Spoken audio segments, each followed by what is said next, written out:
folks, today's Thursday, May 30th, 2019. Coming up on Roland Unfiltered, the family of the man who died in Sheriff David Clarke's jail receives a historic settlement. That punk-ass sheriff hasn't said anything. Oh, all hat, no cattle, huh?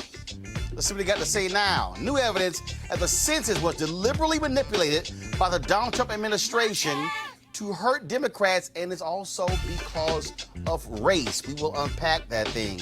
Bob Mueller speaks, and Lord, Donald Trump is losing his damn mind. See what happens when you've been lying, obstructing justice, and all you MAGA lovers are losing their minds saying, oh, now Bob Mueller's a bad guy. But I thought y'all got cleared. Oh, it's amazing what happens when the truth comes out. And we know Donald Trump is lying. He lies all day, and so we got some new lies for him.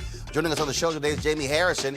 He is a man trying to unseat South Carolina Senator Lindsey Graham, who has decided to suck up to Donald Trump every way possible. Can this brother turn South Carolina blue? Also, we'll talk to Martellus Bennett. First of all, they got the script, former Dallas Cowboy, but y'all know I hate the Dallas Cowboys. He's a former Texas A&M graduate. That's more like it. He's here to motivate black boys. Never put that cowboy stuff in a damn script on the show I got.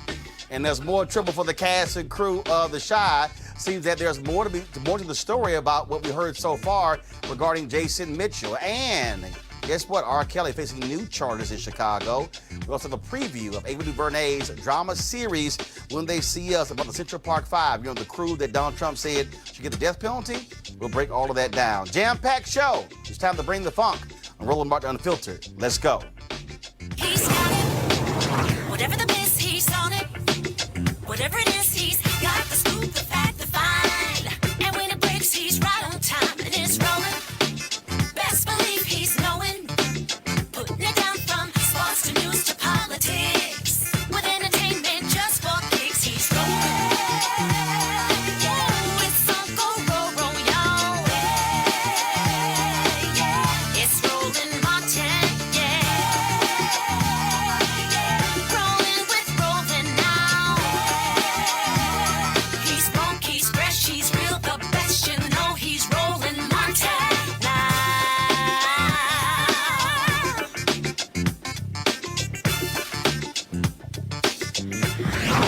Martin.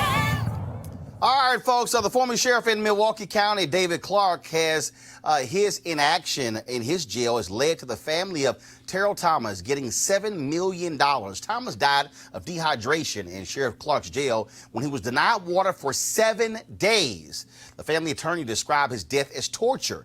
While in jail, his water turned off because he supposedly flooded another cell by stuffing a mattress in the toilet. Well, the water was never turned back on, and he died a week later. Now, of course, David Clarke is no longer the sheriff there, and, of course, he has nothing to say about this. It's no shock whatsoever.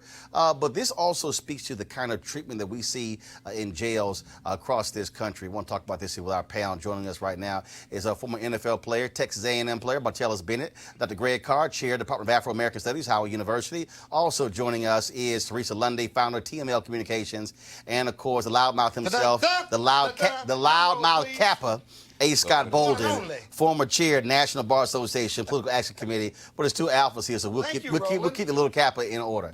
I want to start. So stop talking. Here's the thing that's crazy about this here. Here you got Sheriff Clarke running his mouth, talking about being a fiscal conservative, loving Donald Trump. And now the Trump people have actually kicked him to the curb. And he's such a whip, he even blocked me on Twitter because he don't want to debate me like the other Fox News people. But this is a guy, he literally kept water from this guy. This guy was over the jail, and he didn't care. He didn't care. This brother died.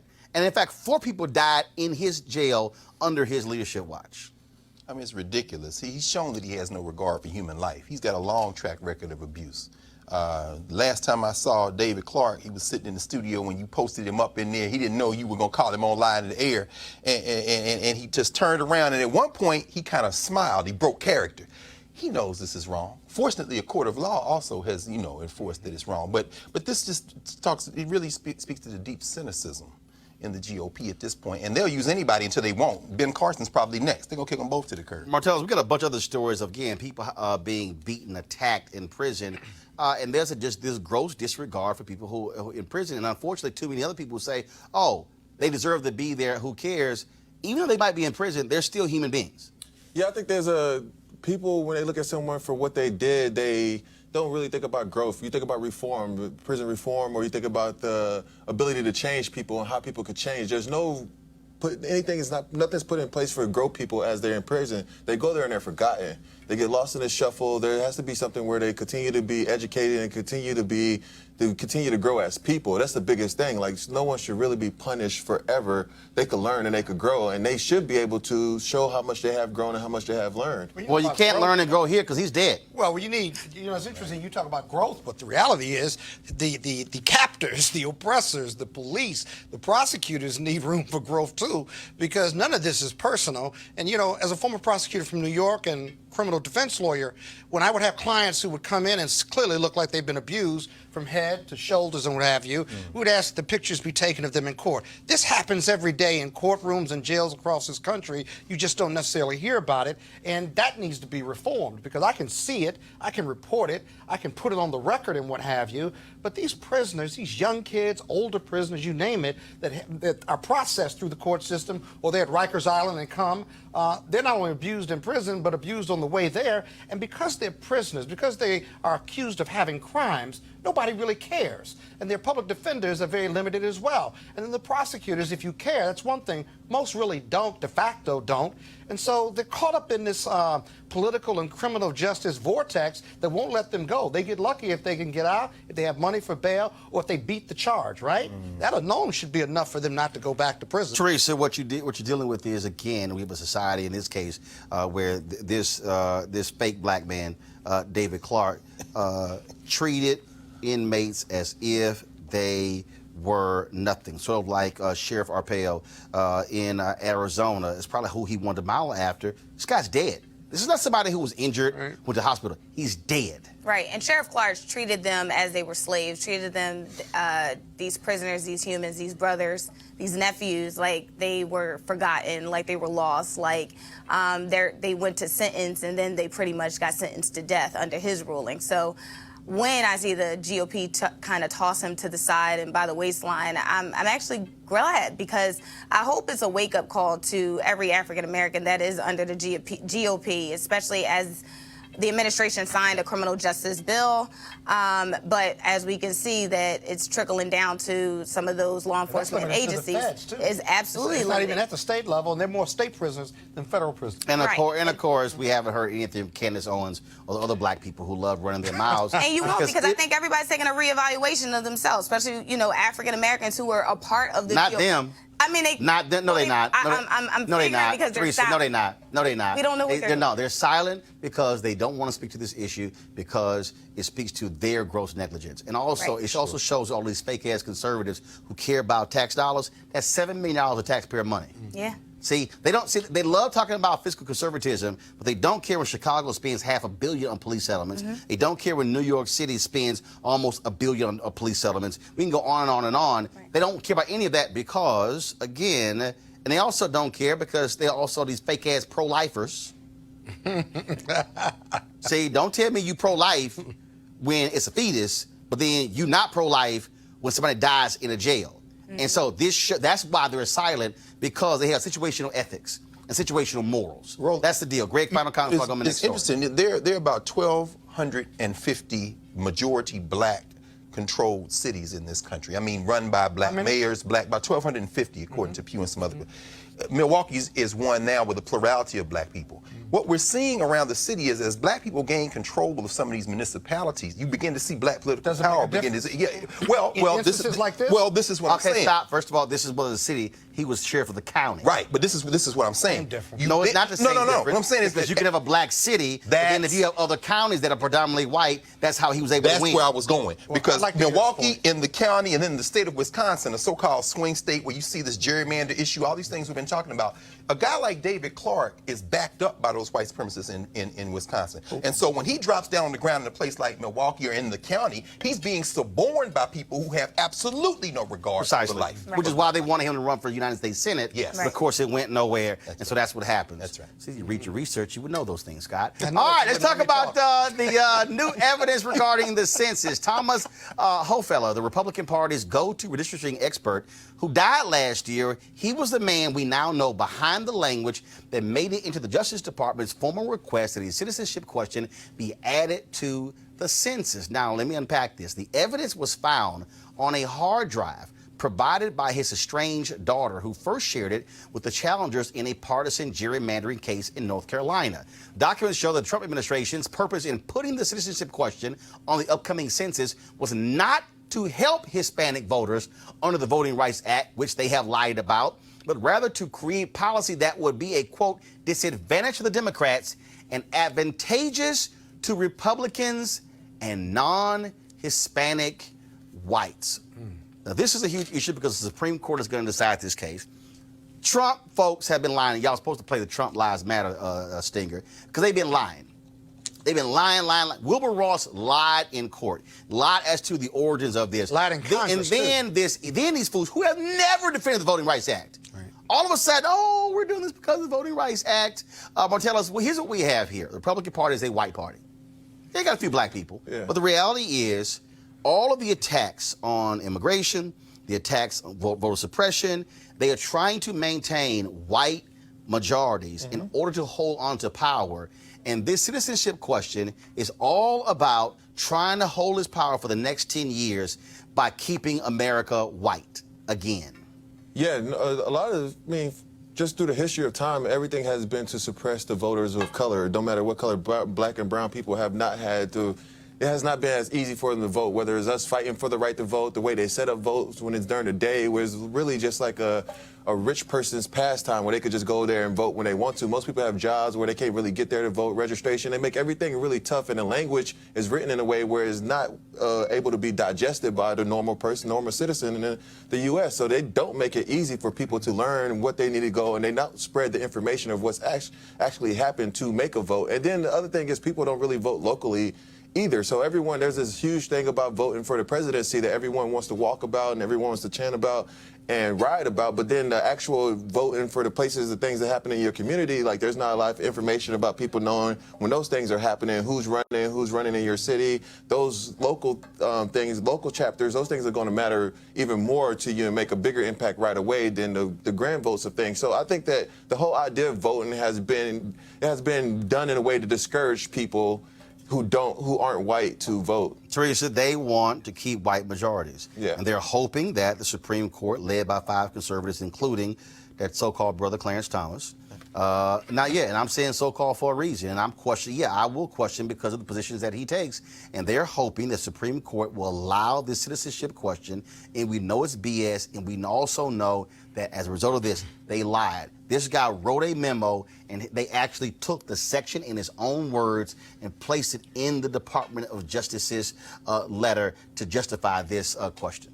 And so what I really hope that, kind of going back to his point, as in local municipalities actually try to do something, because we have some of those questions even on local elections during the primaries, is those local charter questions that are happening that really affect those individuals. Now, I know like in Philadelphia, we just had some that had to relate to the school district's budget. And so even with that, I think, and a lot of people just, didn't even understand the question. There was no history. There was no resources available to even find out the question, especially for the most impoverished city. And so I think, when we're starting to look at a national scale with some of these questions and Supreme Court statements, people just aren't having a better understanding, nor is it being explained. So, first of all, in this case here, this is not a question in terms of a ballot initiative. What this is about is challenging the citizenship of individuals, even though the census is about counting everybody. That's right. And see, what they also do, how they also pimp this game, Scott, is that they will also use prisoners, count prisoners for the purpose of the census, count prisoners for the purpose of partisan gerrymandering, but then say, oh, y'all also can't vote.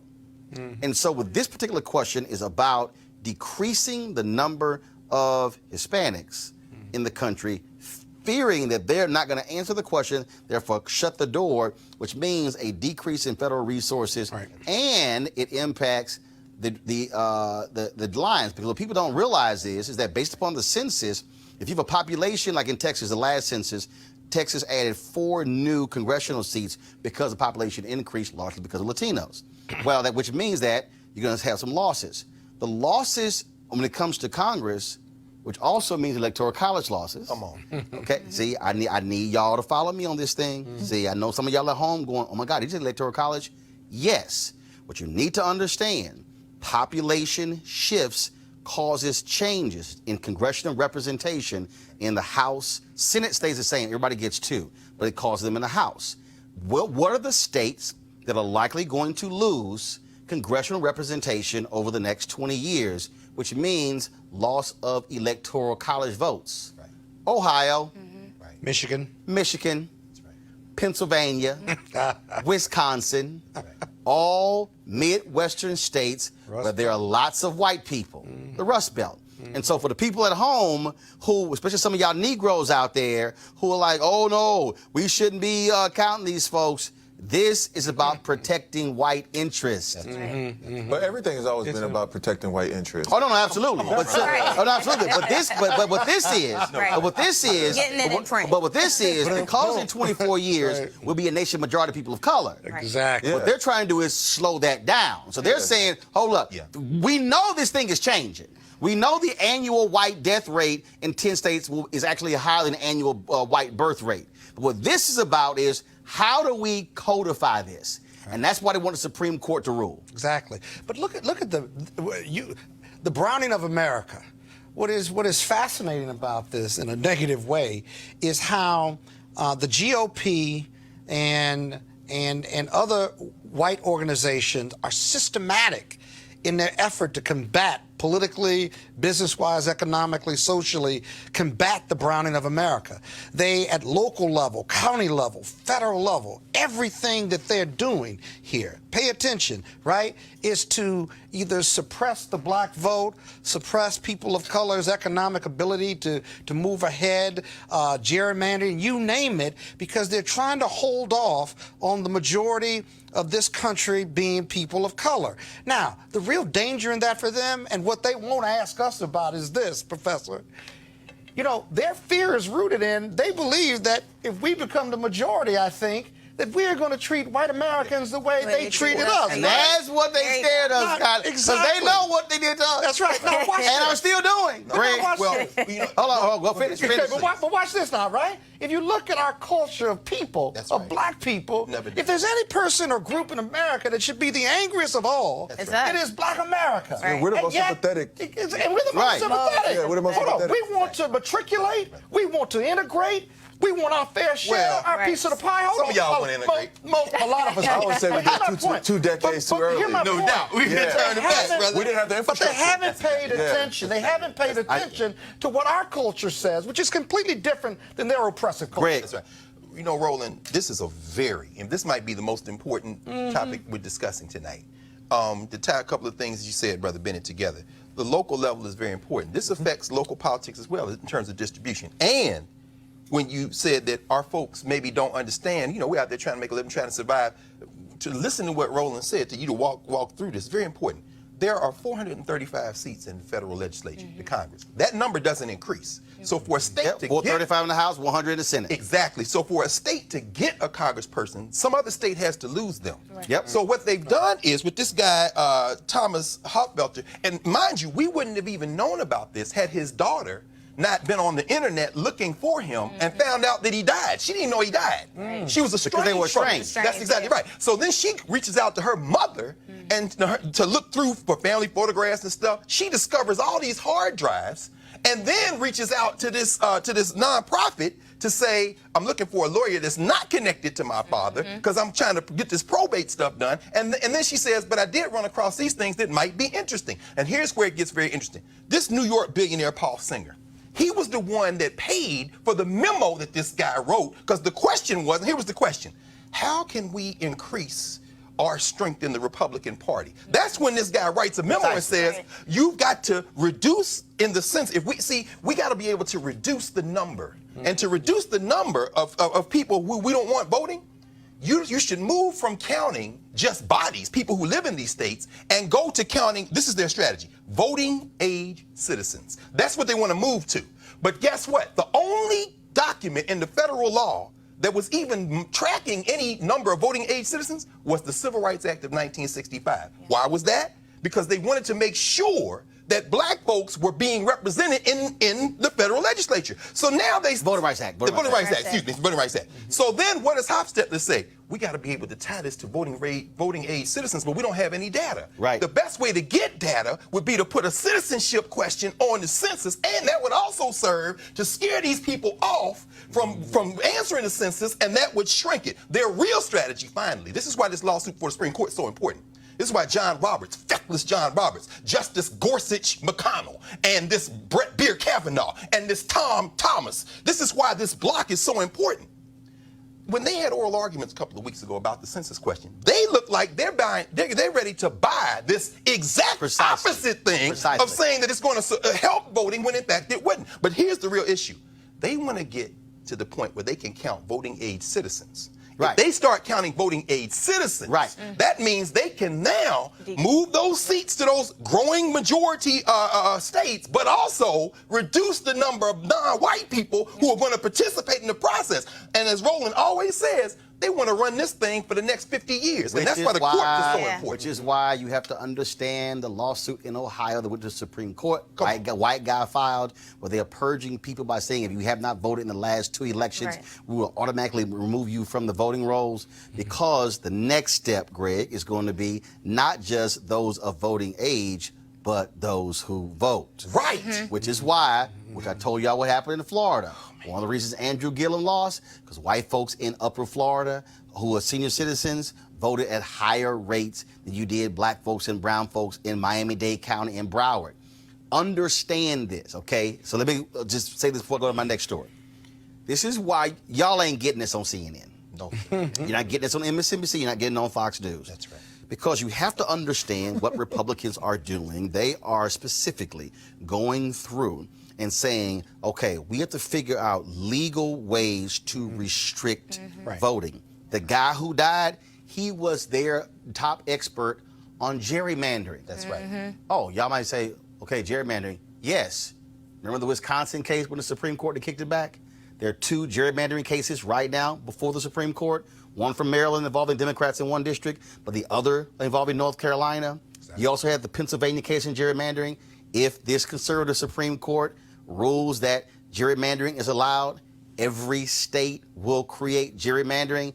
That's why in some states, Democrats can win 55% of the vote. That's right. But then they don't win a majority of the seats because of gerrymandering. All of these things are linked, and all of these things go back to the highest court in the land, Supreme Court, deciding this, which is why they refused to have Merrick Garland even have a hearing, which is why I'm still upset that Obama didn't nominate a black woman to the Supreme Court, because he wanted to play fair. They don't play fair. Just had Mitch McConnell say, of course, if there's an opening next year in the presidential year, we are going to have hearings.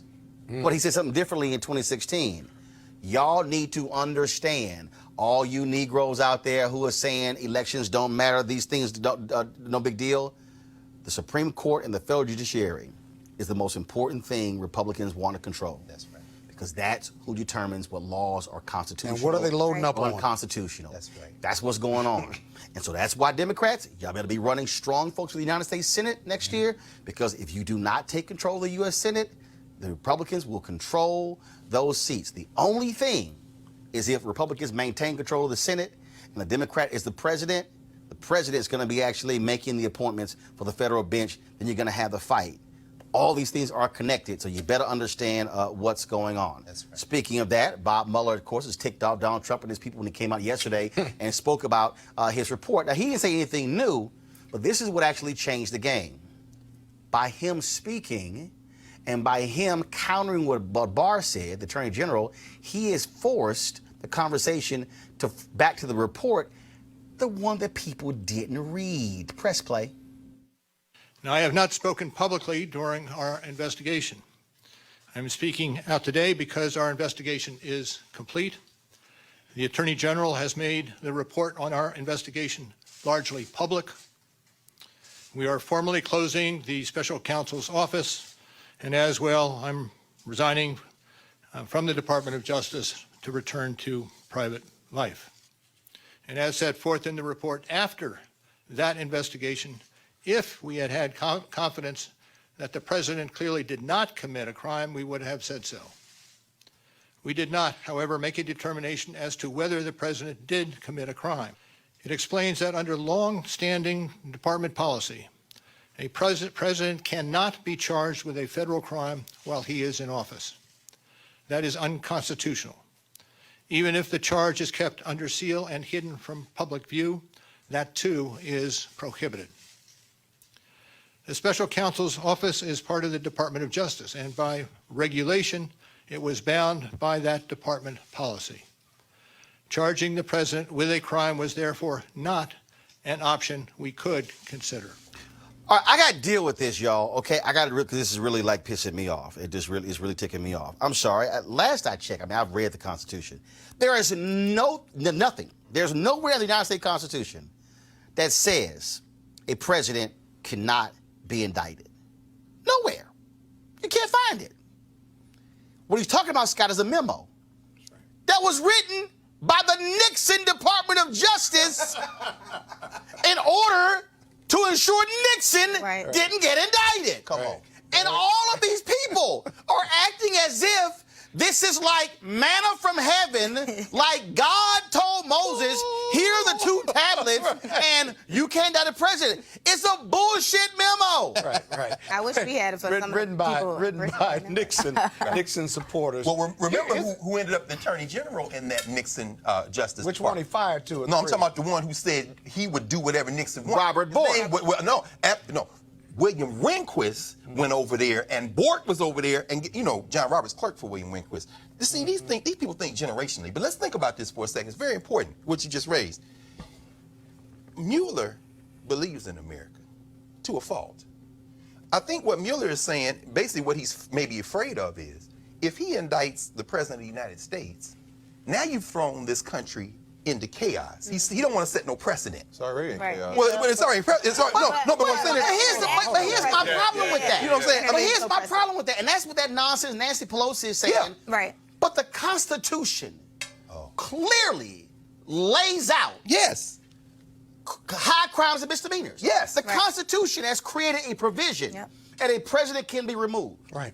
And my problem is these people in D.C. have walking around like, oh, no, you can't touch the president. I mean, and that's why when Trump came in, he was like, oh, hell, I can do what I want to do. Yeah, but it's a political.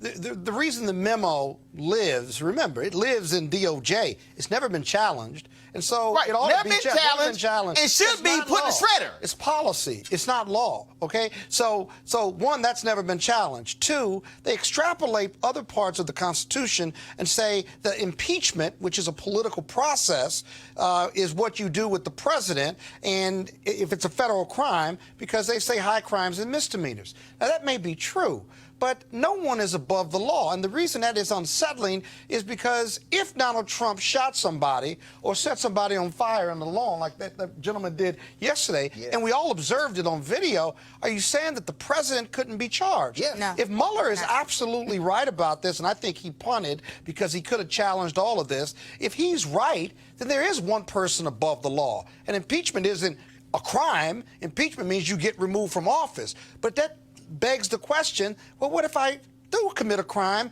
I can just walk away. Well, that's nonsense. Or do I have to be charged by the state if I kill somebody while I'm in office? And this is the thing that Martellus is driving me crazy. It's because literally what they are saying is that, yes, everybody in America, except the president, can get charged. And that's what you're left with. Spirity Agnew was vice president under Nixon. That's true. Got charged. It's tax evasion. Had to resign. At the state level, though. Yeah, but no, I got you. But he's the vice president. Yep. Right. They are making the argument that, oh, no, president is just totally untouchable and can do what the hell he wants because the logic was he would be too busy being president if he got charged. No, wrongdoing is wrongdoing. Yeah, I think the other thing now that changes too is I think we're in a display culture, so everyone worries about how things look and not how things are, you know, so I feel like they feel like it's a reflection on America, how it's look, because now more people can see what's going on in America, so they feel like, hey, if we do this, then Russia sees us, this place sees us, everyone can see that we're in turmoil right now, so I think they kind of move from a point, but I don't think there are any moral victories in politics. Not at all. But Pelosi's Just like a problem. moral move Hold on, guys. to me. Yeah, Pelosi's it's like- problem. that's It may be a Mueller. political Yeah, process, yeah, he has but morals. she is politicizing whether to move for impeachment or not because she knows that he won't be impeached in the Senate. But there's a moral, political, and legal obligation, constitutional obligation for the Democrats in the House to do their job. Mueller almost put that. Mueller put that back on the Congress. He said there's an alternative piece. And by the way, he could have gone further and said, but for this memo, I would have charged, or he could have been charged with obstruction. Sure. Because then that would have added more pressure. He decided to punt on that, but even he didn't come strong enough. He said obstruction, he gave you 10 examples, and he said, now Congress, go do your thing. Well, here's what's and now you got Nobody wants to be the first one. But Teresa, here's what's interesting. The Ken Starr. That's right. Ken Starr was an independent investigator. He had a memo. And his memo, here we go to my iPad. This is from a July 22nd, 2017 story in the New York Times. The 56-page memo, locked in the National Archives for nearly 2 decades and obtained by the New York Times under the Freedom of Information Act, says this, quote, it is proper, constitutional, and legal for a federal grand jury to indict a sitting president for serious criminal acts that are not part of and are contrary to the president's official duties. In this country, no one, even President Clinton, is above the law. Right. My problem is, Mueller gets up there and says, "Oh well, this memo from 1973. This is it. This is DOJ. This also is a memo." And the problem here is that impeachment is not supposed to be nice. Right. Impeachment, Or easy. Impeachment should tear apart the country. It should be Because uncomfortable. it is the highest to say that we are going to initiate impeachment proceedings against the President of the United States. And then to listen to Democrats. And I hear Pelosi, but here's this whole problem I have. Well, there's no sense in us doing this because the Senate is controlled by Republicans, and so therefore, they're never going to convict him. Richard Nixon was never impeached by the House. There were impeachment hearings. The hearings were so destructive that they said, player, Howard Baker, the long walk up the driveway. Mr. President, it's time for your ass to go. Because if this continues, we will be forced to vote to impeach you. Nixon resigned before there was even a vote. Right. I hear Pelosi's point, but I'm like, what are you talking about? So what? The hearings allows the public to actually listen to what's in the report. We deserve and that. listen to witnesses. Ideally. And what happened? Yeah. It was in the low 30s approval ratings, the numbers to impeach Nixon. By the time they got through those hearings, it was above 50+% because the public was like, he did what? And he did what? And he did what? Oh yeah, he got to go. And that's why, and so, and again, so to listen to them, because what the Democrats are trying to do is, if we could just wait for the election. That's what Obama did in 2016. And didn't release the report on Russia. Teresa. And I think, I think everybody's waiting for the process. And I don't think. How do you wait for the process when you are the process? You are Or the you process, drive but the nobody process. wants to be the first one to start that process. But here's the problem. When you were sworn in, Right. you were sworn to protect and uphold the Constitution from enemies foreign and domestic. As Elizabeth Warren said on The View, I was sworn in to uphold the Constitution. Not Democrat, not Republican, not Trump, not Obama, the Constitution. And that's why you have Representative Amash, Republican from Michigan, who is taking heat by saying, I'm sorry, I read the report. This man committed obstruction of justice. And so that's what they're fearful of. If more individuals are more elected, because I doubt that most of the city. Hell no, they haven't read it. They barely read the 4-page memo. So if more people start to read it, if it goes more out into it is out there. I'm actually on page 300. So if more of it is out there, and I think the process of the hearings actually start to take place, then yes, the proceedings will happen. And they're mad, Martellus, because by him coming out, basically saying, y'all ain't read my damn report, I'm trying to tell you to read it, he is now forcing another conversation because Barr tried to play everybody. Right. Yeah. Barr tried to shade Come on. it. Now you can't shade it when Mueller says, if we were convinced that he did not commit a crime, we would have said so. Yeah. That's him saying his ass committed a crime. Go. Yeah, I think that the whole thing is that in a democracy, the people deserve to have the information to make the decisions that need to be made. So right now, it's a deprivation of information, which if we don't have information and people aren't reading these things, they should be able to sit and listen to the conversation happening in real time. So therefore, they can make, the people as a large can make the decision that needs to be made. But now by not going to hearing, by not charging them, we don't get a chance to have access to information in a digestible way for the majority of the population to be able to understand what's happening. Because not too many people don't even read books. So you can't expect them to pick up the Mueller Report and go read that and really... They'll watch TV. Well, You can get first of all, let me They'll watch the hearings. Right, precisely. That's the key. Henry, go to my iPad real quick. Shout out to Latoya Alta. She contributed $1.99. Hey, the iPad. She contributed $1.99 to the show. She said, "This is impeachment dollars." She got 2 on it. No, she said, I put 2 on it. And so if you remember, y'all can give to the show on the YouTube channel. So y'all can do that. Money for your fan club because of the impeachment. What you keep saying, Roland, by explaining these things in ways people can grasp them now. And then, Teresa, I'm glad you said that, because when you begin to read the report, which is for sale for dirt cheap all over the country, you can get it online. Right? For free. Free PDF, right? What you read is what he has done. But, I mean, again, Marcellus, I think the point you're raising, brother, our people are not reading. People in this country are not reading. And so what Pelosi realizes is this electorate is the people going to back Trump are going to back Trump. Now, check this out, y'all. Of course, Donald Trump was tweeting today. You know, he was lying as usual.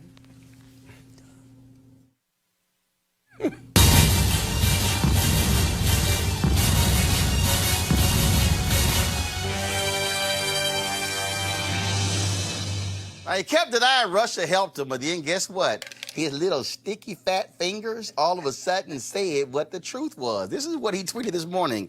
Russia, Russia, Russia. That's all you heard at the beginning of this witch hunt hoax, and now Russia has disappeared because I had nothing to do with Russia helping me get elected.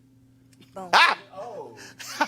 It was a crime that didn't exist, so now the Dems and their partner, the fake news media, blah, blah, blah. But then he tried to backtrack, y'all, so then he tried to send this tweet out. Actually, no. He, first of all, deleted the tweet, tried to send another one, then he realized, well, damn, that really didn't do the trick.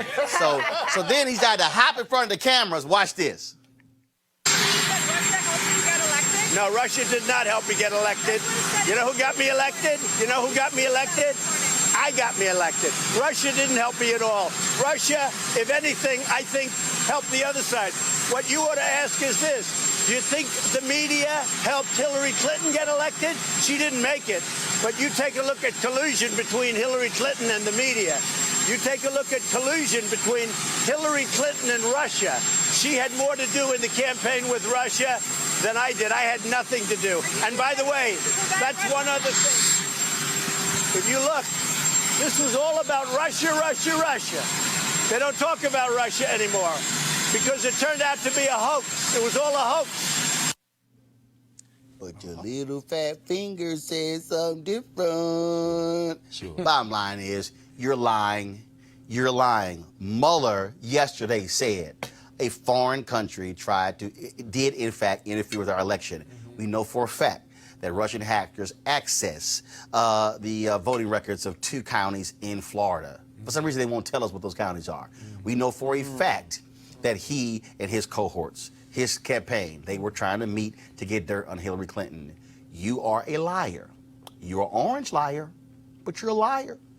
And they're going to accept it. That's why every time he lies, y'all, we will use hashtag Trump Lies Matter. Now, speaking of lying, there's nobody who has lied more to help Donald Trump than Senator Lindsey Graham of South Carolina. In fact, he has absolutely embarrassed himself. He should never call himself a friend of Senator John McCain again, because what he has done to suck up to Donald Trump is actually shocking, stunning, and pretty pathetic.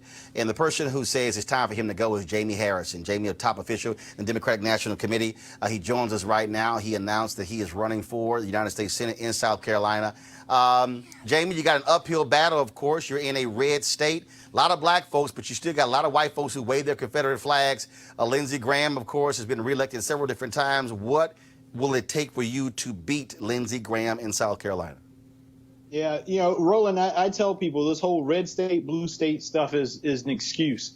I mean, think about Maryland, think about Massachusetts, think about Maine. Those are quote unquote blue states, but what do they have in common? They have Republican governors. So the Republicans don't cede anything to us, so why the hell should we cede anything to them? We are going to fight, and we're going to give Lindsey Graham the fight of his life because we're going to start talking to the people. We can spend all day talking about Lindsey, but it's, Lindsey is just part of the problem. These people in South Carolina are going through something on a day-to-day basis. I was just in Denmark, South Carolina this weekend, handing out just bottles, hundreds of bottles of water to people because the government, the local town, had been putting chemicals in the water for 10 years. Chemicals that the EPA said that they shouldn't have put in there. And so do you think Lindsey stepped into that town? Did he make a phone call? Did he go there? It's a predominantly African-American little town. He didn't. He didn't lift a finger.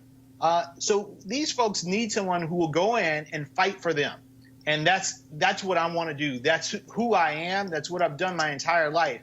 And that's what I'll do as the United States Senator. You also have a guy. You also have a guy right now who we have video of him talking about impeachment, talking about high crimes and misdemeanors. Now he's saying that Democrats led a rectal exam of Donald Trump and that Mueller should move on and so should we. I mean, did he kind of forget what he had to say? Does he have dementia? Does he have Alzheimer's? Well, Roland, I don't know if you've seen my video. We kind of highlight some of the back and forth between what I call Lindsey 1.0 and Lindsey 2.0. And the Lindsey 2.0 is in essence a overpaid a golf caddy. I mean, this is a guy who will say any and everything because he believes that he needs to touch the emperor's robe in order to have power. The sad part is that he doesn't use any of that power to benefit the people of South Carolina. Again, it's going to be a huge race. You got to raise a lot of money. You got to go across that particular state. I'll ask you this. I asked Bernie Sanders a question. This is the last question. Are you going to go look broke white folks in the eye in South Carolina and say, your education is bad, your health care is bad?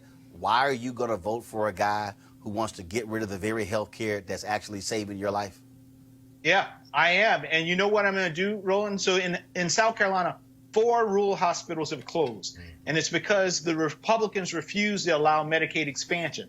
Lindsey Graham has his health care bill, Graham Cassidy, that he made up in the barbershop with Rick Santorum somewhere in Washington, D.C. But what this means in these communities is that if you have complications with diabetes, you have a stroke or you have a heart attack, doesn't matter if you're black, white, Latino, doesn't matter if you voted for Donald Trump or you voted for Hillary Clinton. It's a matter of life and death. And so in the cause of it is the Republicans who refuse to allow this healthcare to happen in these communities. I'm going to fight tooth and nail, and I'm going to educate the people of South Carolina because that has not happened here in well over a decade about what these guys are doing on a day-to-day basis to take their taxpayer dollars and give it to other states. All right, folks. Jaime Harrison, good luck. We appreciate it, and look forward to having you back. I appreciate you. All right, thanks so much. Thank you, man. All right, folks, got to go to a break right now. We come back at Roland Martin Unfiltered. We'll talk with Martellus about his new book. All of that, Roland Martin Unfiltered. Back in a moment. You want to check out Roland Martin Unfiltered? YouTube.com/Roland S. Martin. Subscribe to our YouTube channel. There's only one daily digital show out here that keeps it black and keep it real. It's Roland Martin Unfiltered. See that name right there? Roland Martin Unfiltered. Like, share, subscribe to our YouTube channel. That's youtube.com/Roland S. Martin. And don't forget to turn on your notifications so when we go live, you'll know it. Hey guys, they're back. MarijuanaStock.org has another great investment opportunity. If you were lucky enough to invest in their last crowdfunding campaign, you know they raised a lot of money in just a few months investing in legal marijuana farms. Those additional investors now own shares of a publicly traded company. They're on fire. Now, of course, many of you missed it the first time. Now you have a second shot. They have a new investment opportunity that is as good or, if not better, than the last time. I'm talking about industrial hemp CBD. For those who don't know, the hemp plant is the cousin to marijuana with a much higher concentration of CBD, which means hemp CBD gives you all of the medical benefits of marijuana without getting you high. Until recently, hemp farming was practically illegal in the United States and heavily regulated by the DEA. However, the 2018 Farm Bill recently passed in Congress, making it legal to grow hemp CBD in the U.S. and creating one of the largest commodities worldwide. They need land to grow all of the plants. This makes for an incredible investment opportunity, and that's where our good friends at 420 Real Estate come in. Their business model is simple. They buy land that supports hemp CBD grow operations and lease it to licensed hemp-paying tenants. Now, that's right. They are hemp CBD landlords, and you can get in on the action. You can invest in this crowdfunding campaign for as little as $200 up to $10,000. Like I said, you don't want to miss out. You should certainly join the folks who are investing. You can go to marijuanastock.org, marijuanastock.org, to get in the game, and you should do it now. All right, folks, let's talk about a book written by Martellus Bennett, who's on our panel here. Is a letter of encouragement to all the brown-skinned boys around the world who feel like sports are all that they have. He believes that the things that make these boys great on whatever playing surface they choose will make them great in life. And so let's talk about his book right now with Martellus. So first of all, where did the book idea come from? Well, I originally wrote this poem watching the Alton Sterling incident. I didn't really, usually when I get lost for words, I usually turn to my art, whether it's painting, I paint those moments, or I kind of paint the way I feel to translate, to communicate with the world what I'm going through. So I wrote this poem originally then because when I see Alton Sterling, I saw myself. Saw my brother, that could be any of us, and I think that's a big thing about this world. For us, when we see things happening to black people, we realize that could be any one of us and anyone that we know. When the rest of the world sees that, they be like, oh, that's not you don't live there, or that couldn't be you in those situations. So that's when that's why I wrote the original poem.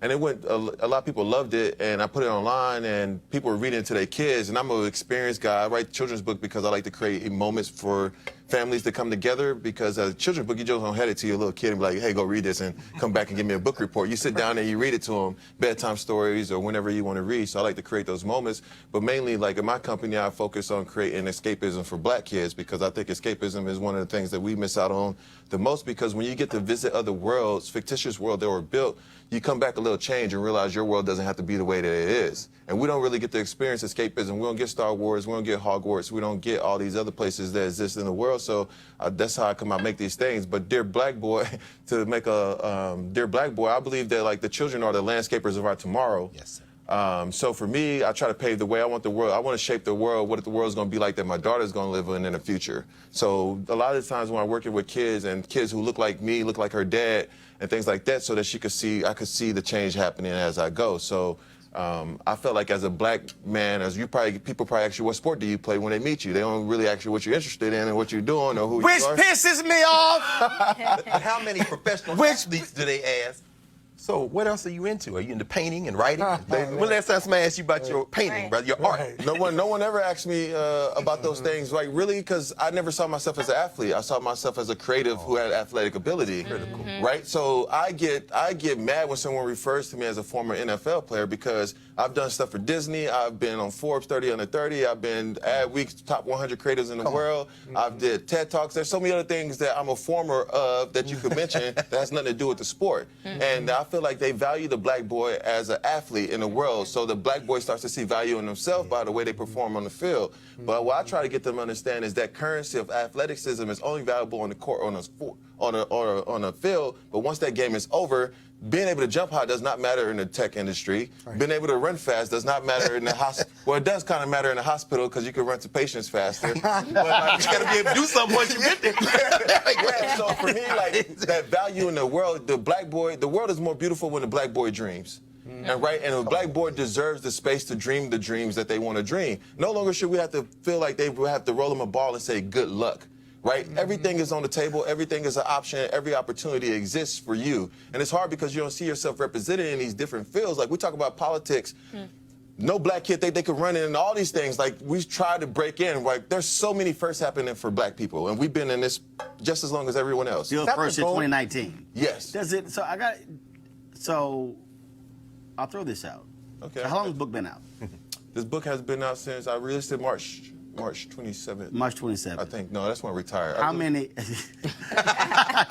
But when you retire, you talked about the company that you wanted to create and things that you're doing. How many mainstream TV networks have you been on? I've been on a lot. Yeah. Have you been on MSNBC? I was on there with, is that where Al Sharpton is on? Yeah. Yeah, I was on there the other day. CNN? Yeah, I was on Fox there News? with Don. With Don. Yeah. See, He ain't know nobody's not black yet. ABC, NBC, CBS. The reason I'm saying that is because you're absolutely right in terms of how the narrative that is shaped. So the reason I say it, and it really does piss me off, when people see me wearing Texas A&M stuff. Yeah. And they go, did you play ball? Yeah. And then I'm like, no. Then the second question is, are you a coach? Yeah. Then the third question is, are you a fan? Yeah. I'm like, when you gonna get to the graduate part? Right. Yeah, right, exactly. And it really does piss me off because, and what other people will say, man, why you get all upset? I'm like, because what you're doing is you're saying that the only way you could have gone to a Texas A&M is if you played football. The broader point, which I think the point that you're making, is that this world has to see us as more than just mandingos. Yes, gladiators, entertainers. I feel like when you look at a black boy, you should see a dreamer, you should see a writer, you should see a scientist, you should see every possible thing in the world. So when you see a black boy, you shouldn't assume that they play sports. You should be like, hey, what are you guys interested in? Right what do you like? Okay, but in all fairness, let me just conceptually push back, right? Okay. You're an incredible athlete, your brother is. They see you on TV. You chose to play football. You chose to. Folks, you don't know his brother's Michael Bennett, Absolute also Michael Texas Bennett. A&M graduate, Right. and plays now. So you were a willing prisoner of that athletic and NFL culture, and yet you do other things. I was not a prisoner. Hold on. Aren't you asking the public to be more difficult and to go deeper into you when all they know, just from a big picture standpoint and PR standpoint, is you as a football player? No, I am not, because I was never, I am not a football player. I play football. That's not who I am. That's one thing I do. What's the difference? That's something I did. But it's a whole identity thing. Like when they tie my identity to a sport, I have an issue with it because that's not who I am. That's something I did. And when they tie your identity, but that's how they but wait. That's how the fans know you. But here's the thing, well, they know you as a football player. But I give them so many other opportunities to introduce them to other things that I do in the world. I have been creating and making things. Someone had to teach me how to play sports. No one had to teach me how to make things. Interesting. Right? So, like, for me, what I'm saying is, it's not playing sports is not a bad thing. It was my side hustle. But that's where your most exposure is. Well, it's my side They're hustle. not exposure. No. Go ahead, unpack that. Talents aren't as exposed. Yeah, so football, so let me tell you, football was my side hustle. Okay. Right? I used it as an opportunity to get to where I wanted to build. Come on. Right? So the fact is that I was never really a football player. I'm not a football guy. It's something I had to do to get to where I wanted to be. I understood that from the get-go, right? So when I wanted to go to school, what I want to do, I used it. The problem is most kids don't use the sport uses them. So therefore they get nothing out the sport. And there's a form of PTSD that happens when guys retire from the NFL or whatever sport they is because they lost their identity when their parents signed that waiver for them to play in Pee Wee football. So the whole thing of what I'm telling is grooming full human beings who are more than just athletes because that's just something that they do. But if I agree, but what it also does with you. Hold on one second. I agree with all of that, right? But at the same time, isn't it unfair to criticize others who see you as an athlete and an NFL football player because that's their greatest exposure? But they that's would what assume, you're known for. The problem is they would assume I played in the NFL even if I didn't play in the NFL. Boom. Because I'm 6'7" black. Boom. Right? There you go. No, he's not. No, he's not. I was waiting for that. No. Hey, Roland, watch this. Scott, just because nobody ever asked you did you play ball, don't mean that they don't ask the rest. No, they don't. No, they don't. Hell no. But this is my agent. But look, this is They asked you if your ass was a trainer. They ain't asked you if you were a damn player. But let me say this to you, brother, because I think it's very important for us to understand. What you're doing now is finding your way into inventing something that we didn't need before this generation. This is really a result, we're talking about, Scott, of the post-desegregation era. Because if you think about, let's go back even to Paul Robeson, or before that to Major Taylor and these cats. If you were an athlete in our community, you were in black institutions, which means you were also good in athletics, but you were also good in academics. And a lot of these cats went out and built companies and became lawyers and doctors. Right. After the 60s, where you see desegregation, when they began to cherry pick black athletes and put them in these white schools, the thing got inverted. So this generation now, Sustained. you have much more in common with a Bill Russell or a Paul Robeson, or an Althea Gibson, who was like that than you do. But what happened is now. I can agree. No. You had to invent it. You had to invent it. I agree with this, bro. But wait a minute. Martellus, go ahead. Martellus, go ahead. Yeah, so what I'm saying is, like, there's, like, the thing is, like, when you limit a black boy to just thinking that sports is the only escape, right? There's so many kids who became doctors and lawyers this weekend that never got put on a pedestal, right? But the NFL, you see the draft, you see these kids. So you see people that you can relate to that make you believe like that's the thing that you could do. But once you don't see the doctors, you don't see the film directors, you don't see that stuff, but those people exist. That's right. But they have to be... Here's why. No, here's why.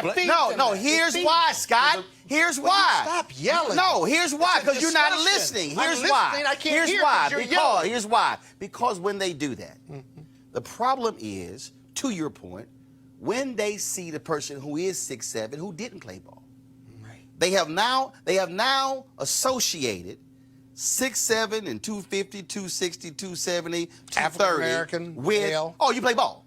Right. What you're saying is, no, y'all gonna look at me for me. Ask me what you do, which is the point I am making. So I don't want to hear somebody say, oh, Roland, you're built like a running back. I didn't play goddamn football. Okay? Never played football. But let me- so don't tell me I'm built like somebody when I'm not. Roland was the dude who, when Yates High School won a state championship, my ass was in the press box videotaping the game because I was at the Magnet School of Communications. Right. I wasn't there to play ball. And if we don't push back on that, that means that when teachers see a boy who is 6 foot tall in the 8th grade, they're going to say, why don't you play ball? Why don't you play ball? Yeah. Unlike we had a brother who played football at Texas A&M who was not playing on an athletic scholarship. He was there on an academic scholarship because he was there to be an architect. And the coaches used to get pissed because, why you late? Because of the architecture project. But that's the issue, too, because now when black boys go to colleges, they go to these major universities, they push and discourage you to take on majors that take you away from the game. That's right. This has come to a problem of not bringing a whole human being. Like they say, what they usually do is say, they'll say school first, football second. No question. You see what I did right there? School first, football second. Hold on. Put the camera on Martellus. Put the camera. School first, football second. That's what they do. That's how they tell you. They show it to you. The whole idea is that when guys go to school, every black kid thinks that they're going to make it to the NFL. They're not. There's only 1,500 guys in the NFL. Come on, brother. 1,500. There's 100,000 people. And in the history, the number is even skewed. Right, no, but the point is, compared to only every year. Right. I mean, every year. Like, exactly it. And, Right. see, and what I have been trying to do, so you take as a brother right now. Folks ain't ever even heard of this brother. You heard of, who's the NBA commissioner? Al Silver. Adam Silver. Adam Silver, yeah. Oh, you talking about the young cat that's Who's going to Australia? who's the number 2? Oh, wow. Oh, it's a brother. Oh, my goodness. Yeah. Okay, you really gonna get your stuff revoked. Hold on. No, he a Kappa. He is, you're right. You don't even know. I see his face. You don't even know. You don't see his face. I do see his face. You don't even see his face. That's what they do. You don't even see his face. So here's my name. His name is Mark Tatum. That's it. Yeah, Mark Tatum. Of course that's it. I'm telling you that's who it is. So here's the point that I keep making. Here's the point that I keep making. Wow. Brothers, if y'all want to be in the NBA, be Mark Tatum. Oh, no question. There's a possibility. The whole thing Right, is... but Teresa, if I never see a Mark Tatum, Right. and I only see LeBron, and I only see Steph, well then I want to be LeBron and Steph versus Mark Tatum gonna be there for about 30 years, and he gonna make a hell of a whole lot of money, and maybe and he ain't bounced one basketball. I think always it's the quick fix that they teach young boys. Like my nephew's 13 now, and and he's quite tall to be in 7th grade. So he goes to all white school, and mostly they was like, hey, you should probably go play basketball or football, right? And the guy gets Both. And he gets straight A's. And I said, but then I remember one time he pulled out his phone in class and it was just, oh, let's just sound the alarm. You know, we might have a problem here. So which is it? So now he might have a behavior problem because, you know. Here's the thing. When I came out of high school, I was the #1 basketball player and the #1 football player in Texas. I was in the NBA draft in high school. I was an honor roll student. I was one of the smartest kids in the school. The thing is, what happens is when you have a kid lean on that sports, there has to be this intersection where it's okay to be intellectual and athletic. Right. But now when you athletic, they push you away from being intellectual and try to groom you to be the athlete because it's the #1 way that we think of escaping. And that's right. And then they cut off any information about the ones that do what you do, which is a maroon. You run out and do this other thing. 2 quick examples. I had a lot of these young people at Ohio State when I was teaching out there as a graduate student. Robert Smith went to medical school. Right. You can't believe how the Ohio State football, they went ballistic. This guy's a baby. What are you doing? Went nuts. And retired early That's right. from the Minnesota Vikings, That's and they were right. mad as hell. Mad as hell. And he said, I like my brain. That's exactly right. That's what it come down to. But like, at a young age, you don't really worry about your brain.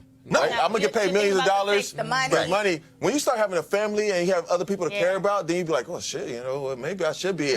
My parents, my wife, and my daughter deserves a functional husband, Yeah. right? Like in the long term of things. So. Well, let me ask you Real quick, last question. how you influence the others around you. Because the other example I was going to give was the sister. Hold on. Oh, Scott, you want a question now? But you the one telling me you got to leave at 7 o'clock. Oh, 7:03. I'm late. I'm trying to help him. I'm trying to help you out. Now you want to ask the The only question. other example I was going to give. Okay, hold on. Greg, That's what I'm saying. wait. Greg, Greg, dominating. Greg, It's my turn. He sits right next to him. The only example I want to give. Greg, go. It's my turn. Claudrina Harold, who's the chair of history at the University of Virginia right now. She was an All-Atlantic 10 basketball player at Temple University. She's one of my students when I was there. She influenced the other young women on that ball team to take academics seriously. She got a PhD, she's teaching at Virginia. What has been your experience in the locker rooms with these other brothers who look at you and say, yo, man, maybe I need to, you got something for me to read? Or, I mean, do you see this? Like a David West in the NBA. Oh, David West, for sure, my man, David West. Here's the thing is, the one thing I learned about the NFL and players who come into the league is a gap of information, right? They come into a league and they don't study, they don't pick up books, so when they go back into the real world, they have the level of education has grown so far and they left behind on what they knew in 2010, they retired in 2016, then it's like all there. So like I hand a guy a book, they won't read it.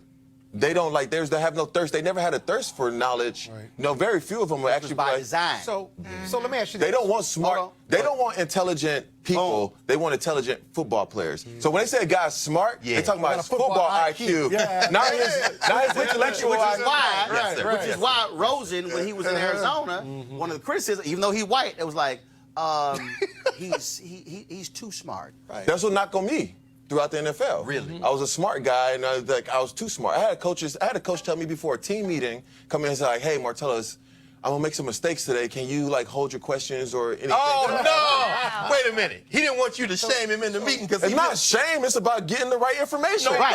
Right. Because if y'all lose, it's gonna be a fool. I don't think about it in a way of like combating and having a rebuttal. It's like, no, coach, I'm a note taker. And I learned to be a note taker because I was playing for the New York Giants. And our offensive coordinator was Kevin Gilbride. And he used to chew your ass out if you mess up, right? So we had this one play and Eli threw a lot of interceptions because he had to make these routes, right? But there was a play where we couldn't run a post against a quarters defense, whatever. I'm just getting a little deep, but because Hakeem Nicks was running a post on the backside. So in the meeting, he starts cursing at me and he's yelling. So I'm going through my notebook. I go back to June 3rd. This was like September. Brother. So he's going on to something else. I'm flipping through my notebook. I get to June 3rd and I'm like, hey, yo, coach, on June 3rd, you said we do not run a post if we have a post on the backside by the ex-receiver, and it's right here, and then he turned red, and Eli turned back to me. Eli was like this. My coach was like, hey, you got him. So I always like the information because I could perform the way I'm supposed to perform, and they'll throw shit on you when it's the rules that they touch you. Martellus, real quick question. Okay. How do we close the enlightenment gap? You're clearly enlightened. I can name a handful of athletes, whether I've represented them before or not, that clearly are enlightened, multifaceted, multi-talented, bright, capable, beyond football IQ. How do we close that enlightenment gap across the board with all athletes, African-American athletes? Yeah, I think in your opinion? I think it's about giving them the space to be who they want to become. right? A lot of these guys are pushed into this direction, and they never really get to explore the world. So when you don't get to explore, you cannot discover, right? So a lot of these guys never discover things that they're interested in outside of the sport because they was never encouraged to explore things. So once you get to the NFL, this is all you ever wanted as a kid. Why would I explore any other avenue that could possibly, this is supposed to last forever, but then realize that the average career is 3.5 years. Right. If you're lucky. I played for a decade, right? And I ain't planning on playing for a decade. I almost retired after my 3rd year. But they could study other stuff while they're in the NFL. But they should. That's the thing. It comes back to time. But why would I study when I never studied? I never created the habits of learning or gaining information or seeking information when information is always given to me, or I got to pass to be able to play at a high level. And then we also have to own up to the reality that when you also have family, who is also, what happened to me in L.A., happened in L.A., and a sister at KJ she said, had a photo of her son on the wall. And she said, that's my first rounder right there. I said, what? I said, what did you just say? That's my first rounder. I said, no, that ain't your first rounder. Why aren't you raising him to be the owner of the team? Yes. Yeah. And she had never, she said, oh my God. I said, why are you limiting what your son can do? You are seeing him as a first-round draft pick. When my nephew Chris, when we took him to the Texans game, after the game, we're there with the players and other family members, and so Bum Phillips, not Bum Phillips, his son Wade Phillips. Yeah, I play with Wade. Wade comes out. Oh, yeah. Wade comes out and he says, Chris, how you doing? What position you want to play? I said, oh no, I'm sorry, Wade. Here we go. No. Chris is being raised to be an owner. And Wade was probably like, that's great. Wade was like, wow. But I needed him to understand. Right. No, we ain't talking about linebacker, running back. And no disrespect to that, but I needed Wade to understand. Yeah. Here's the thing, though. This is what I like to call a social currency. Right? In our community, if a kid that has a great jump shot walks into the barbershop, we celebrate him. Great point. We put him up. If a kid who walks in as an honor roll student, they be like, oh, they'll come in like, that's the first round, he's going to be great. They don't come in with a kid who's an intellectual and be like, he's going to change the world. Come on, bro. He's going to start the next big tech company. They never encourage that way. That's right. But the athlete walks in, everyone's like, great game. Everyone shows up to support his game. No one goes to their spelling bees. No one goes to see the black kid that's doing the science fair, that's building the next tech robot or doing these things. So if you don't feel encouraged or empowered by your community, why would I stay in that field when my community celebrates this? Because every kid wants to be celebrated, and every kid deserves to be celebrated for what their genius is. Some kids are geniuses on the field. More kids are geniuses off the field. That's right. And they should feel like it's okay, and they should feel encouraged to dream the dreams that they dream. And it doesn't have to be, you don't have to play sports to feel like you're black. Which is why it was very interesting. It was very interesting when I graduated from Jack Yates. And to your point, we had a number of players who went on state championship football team, guys who ran track, and they had medals, UIL medals. Yeah. But when it was graduation, I was in school of communications. Yes, sir. I had 10 medals. Tops in television, tops in radio, tops in every single field. Was voted the best student whole school of communications. They gave medals for that. Oh, yes, we did. That's important. So that educators can do that. When that was graduation, the athletes had their medals. Right. Walked my ass across stage with my medals. And my deal was my jacket. We had Letterman's jackets. Academic achievement. For school of communications. See, that's critical. Mine says R. Martin, Mr. TV. Mr. T. That's fire. The deal. Mr. TV. Because the other students, I shot everything. They'd be like, here come Mr. TV. TV. Yeah. Then that's why we go now back to reunion. They're like, damn, he did exactly what he was doing. But the key is, the cats who play ball, to your point, they're retired. I'm still doing what I was there. Because it's forever. Because your mind is, there your you athletic go. ability is going to lose it. You're going to lose your athletic ability. And every ball is going to go flat. But your life does not have to flatline when that ball goes flat. You dropped about 5 phrases. That's why I want all of y'all. That's dropped about 5 jewels. That's why I want all of y'all to get his book, Dear Black Boy. Where can they get it? Oh, they could get it on Amazon. Actually, I'm the publisher and the printer. Come on. I pick out the paper. No, but where can they get it? Where you get all of the money, not Amazon you can get it on the imaginationagency.com. Okay, so give it again. Theimaginationagency.com. Theimaginationagency.com. We'll tweet that out as well. Dear Black Boy, all of y'all should get your copy. We got to go, but I got to squeeze this one in because Martellus has never likely seen this segment. But we always have fun with this one. We done found another crazy-ass white person. No charcoal grills are allowed. I'm white. I got you, huh? Illegally selling water without a permit On my property. Whoa! Hey! You don't live here. I'm uncomfortable. All right, y'all. So a Starkville, Mississippi couple was enjoying a holiday barbecue over the weekend when a crazy-ass white woman pulls a gun on them. Here's the video. This lady literally just pulled a gun because we out here and didn't have reservations for a lake that we didn't even know we had to have reservation for. We didn't know. Like, the only thing you had to do was tell us. We didn't know, man. We didn't know. The only thing you had to do was tell us to leave. We would have left. You did not have to pull a gun. Well, I'm just telling you need to leave. We're leaving. Because it's under private ownership. Well, that's all you had to say. That's all you had to say. Y'all just can't be out here. Well, that's fine. ALA will not let you. They're the ones that have it. That's fine. All right, y'all. Her name is Ruby Howell, and she told the couple that they needed reservations to be at the park. Apparently, the company she works for, Campgrounds of America, they don't quite agree. Guess what? Her punk ass got fired. Woo! I keep telling y'all, All right. keep recording white people doing this. Right. And what we should then do is go apply for her job. I'm telling you. Hopefully at the same rate. If the white people keep getting fired. We should just make a documentary. We should make a documentary about crazy ass white people doing crazy ass shit. Dude, this is turned into damn near a daily segment. It's so ridiculous that it doesn't even make sense. I think what happens is change happens when you. This is one thing I call this a Trump effect, right? When you have someone who has such a big stage and they promote racism, it makes the other racism feel like it's okay because now they feel like their views are supported by someone in the highest position. People walking around with guns because someone's at a park, Right. Right. Oh, you're at the park? What? First of all, I'm not even on your grass. I'm out here. I'm like, what is this? Like, they feel like they own everything. Yep. Right? You do not own everything. You do not own the space. You do not own us. Like, the whole thing with, like, even like women, you don't own women. You don't, all this shit just crazy. It's just. Privilege. This is real simple.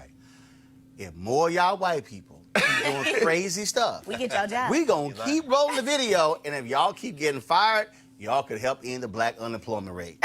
So I encourage y'all to still keep acting a fool, and we're gonna keep showing y'all crazy-ass white people right here on Roland Martin Unfiltered. Hey, I gotta go. Don't forget to support our Bring the Funk fan club. Every dollar you give goes to make this show possible. We are independent. Nobody owns us, not corporate. We can talk about what we want to talk about as long as we want to talk about it. We talk about black folk stuff. We're unapologetic when it comes to being black. You ain't gonna see Don Lemon wearing an African outfit on CNN. No, sir. Not gonna happen. Oh, some of y'all might. Oh, just in case for some of y'all out there who want to be a hater, some of y'all probably saying, well, you didn't wear one when you on CNN. Check your ass. Go see what happened when the Detroit NAACP had their Freedom Fund banquet and Reverend Jeremiah Wright spoke there in 2008. Go see who was on with Soledad and what was I wearing? Come on. The same African outfit, the white and gold was on the cover of my book, Listening to the Spirit Within. Come on. I'm just saying, don't try it because I got receipts. Go to RolandMartinUnfiltered.com and join our Bring the Funk fan club. Don't forget, all of you people, fan club members, you can get discount to books on my site, RolandSMartin.com. Of course, several different books. You already have the promo code. If you're okay, all y'all who use the Cash App, y'all didn't put your emails on the Cash App. That's why you have the promo code. Email me. We'll send y'all the promo code after we verify y'all paid. All right, we got to go. Y'all have an absolutely great day. I'll see you tomorrow. Holla!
You want to check out Roland Martin Unfiltered? YouTube.com/Roland S. Martin. And subscribe to our YouTube channel. There's only one daily digital show out here that keeps it black and keep it real. It's Roland Martin Unfiltered. See that name right there? Roland Martin Unfiltered. Like, share, and subscribe to our YouTube channel. That's YouTube.com/Roland S. Martin. And don't forget to turn on your notifications so when we go live, you'll know it. Hey fam, want to check out Roland Martin Unfiltered? The blackest show on all of digital, cable, and broadcast. Check out our audio podcast. There's only one daily digital show out here that keeps it black and keep it real. It's Roland Martin Unfiltered. Press play. You want to support Roland Martin Unfiltered? Be sure to join our Bring the Funk fan club. Every dollar that you give to us supports our daily digital show. There's only one daily digital show out here that keeps it black and keep it real. It's Roland Martin Unfiltered. Support the Roland Martin Unfiltered daily digital show by going to RolandMartinUnfiltered.com. Our goal is to get 20,000 of our fans contributing $50 each for the whole year. You can make this possible. RolandMartinUnfiltered.com.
You want to support Roland Martin Unfiltered? Be sure to join our Bring the Funk fan club. Every dollar that you give to us supports our daily digital show. There's only one daily digital show out here that keeps it black and keep it real. It's Roland Martin Unfiltered. Support the Roland Martin Unfiltered daily digital show by going to RolandMartinUnfiltered.com. Our goal is to get 20,000 of our fans contributing $50 each for the whole year. You can make this possible. RolandMartinUnfiltered.com.